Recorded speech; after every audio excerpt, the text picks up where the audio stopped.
কচুৰ লতি কাৰ প্ৰিয় আৰু কচুৰ লতিখিনি আমাৰ বাৰীৰে হয়। তাৰ পৰা উঠাই বাছি লৈ এতিয়া অকণমান গৰম পানীত দি দিছোঁ যাতে গলত নধৰে।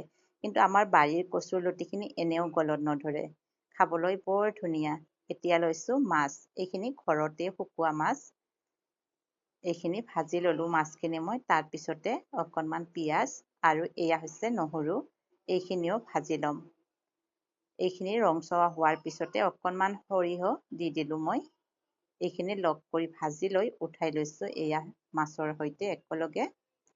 এতিয়া মাছখিনি মই ভাঙি ল'ম। এয়া চিলপতা এখনত লৈছোঁ, গুড়ি কৰি লৈছোঁ। তাৰপিছতে এই মাছৰ সৈতে পিঁয়াজ, নহৰু, সৰিয়হ এইখিনি পেষ্ট বনাই ল'ম। আকৌ কেৰাহীটোত তেল দি অকণমান পিঁয়াজ ভাজি লৈছোঁ, নহৰু অকণমান দি মছলা, নিমখ, জলকীয়া যি দিব লগা আছিল আমাৰ চব ইয়াতে দি অকণমান ভাজি লৈ কচুৰ লতিখিনি দি দিলোঁ।